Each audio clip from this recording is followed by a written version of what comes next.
Olá, alunos e alunas de filosofia antiga e medieval. Estivemos mergulhados nessa civilização, a civilização medieval, estudando mais precisamente o seu mundo de concepção filosófica. A escolástica, um grande movimento de pensamento filosófico do Ocidente. Vimos que essa filosofia é uma filosofia legítima, que promove uma interação extraordinária de manifestação de inteligência, aproximando teologia de filosofia, mais especificamente o legado platônico e o legado aristotélico dentro da teologia cristã, iluminando a teologia cristã. E a teologia cristã aí compreendendo que também está iluminando a filosofia. Nós vamos agora então para uma culminância desse processo, depois que apresentamos os principais pensadores do mundo da escolástica, falamos da sua crise e do seu legado para a era moderna. Nenhum período histórico tem uma independência absoluta, todo período histórico está relacionado com o período que antecedeu. Então, o mundo medieval é um mundo que vai se desdobrar em algumas possibilidades de ação de pensamento no mundo moderno. Dito de outra forma, o mundo moderno é um reflexo também desse mundo medieval. De alguma forma, estão ali elementos nas interpretações filosóficas do mundo medieval, o senso do uso da lógica, por exemplo, a discussão sobre a questão da linguagem. Tudo isso vai ter ainda repercussão na filosofia a posteriori. Esse mundo moderno que vai chegar, que está se aproximando, ele não será um mundo de ruptura total e absoluta com a herança da Idade Média. Haverá um diálogo, haverá um avanço, haverão sim algumas rupturas, mas também algumas linhas de continuidade.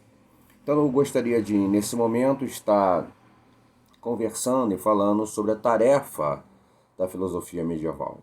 Qual foi a tarefa dessa forma de conhecimento? Qual foi a tarefa que a filosofia medieval se colocou?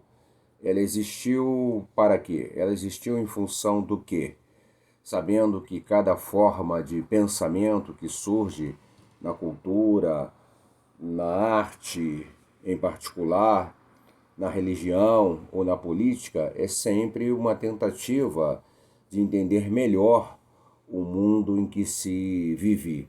Então, a vivência no mundo é propiciadora de ideias que vão interpretar esse mundo, que vão criticar esse mundo ou que vão justificar este mundo. Então, a filosofia medieval não é diferente, ela está ali a serviço da sua época. Ela existe em função da sua época, está a serviço da sua época. Ela trabalha com os referenciais do seu mundo cultural mais amplo. É um corte específico de manifestação de pensamento, a filosofia, e de inteligência, mas ela está relacionada, ela está atrelada ao mundo social, ao mundo cultural mais amplo. Então, de alguma forma, se ela influencia a política, se ela influencia a religião, se ela influencia a arte, se ela influencia a vida, ela também é influenciada pela vida, pela arte, pela religião e pela política.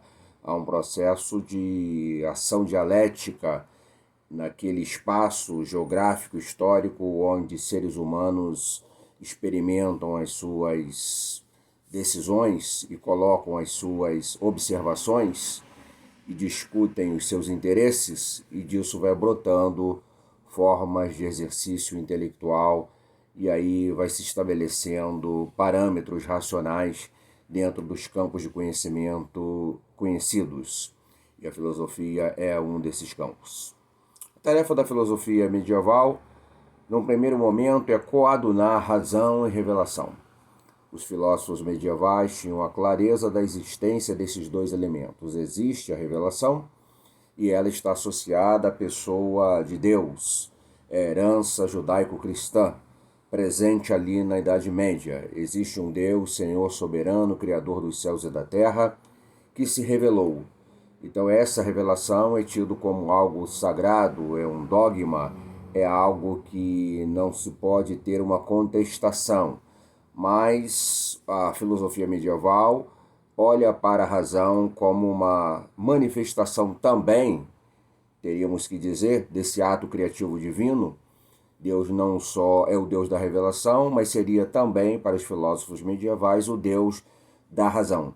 Então, a razão que o ser humano tem, essa competência intelectual para entender a si mesmo, entender o mundo em que vive, essa competência intelectual para criar modelos interpretativos da realidade, para gerar símbolos, uma linguagem que seja capaz de olhar o mundo e lhe dar um significado, lhe dar um sentido, essa razão feita por Deus, ela também deve glorificar a Deus. Então essa razão que aí está pode e deve ser associada à revelação, para que a revelação seja assim também apresentada como uma expressão de racionalidade, uma expressão de inteligência, uma expressão de veracidade que não pode ser desafiada pela razão. A razão, no seu exercício correto, haverá de legitimar a revelação. E a revelação não teria nenhum elemento que fosse antagônico ou que fosse impeditivo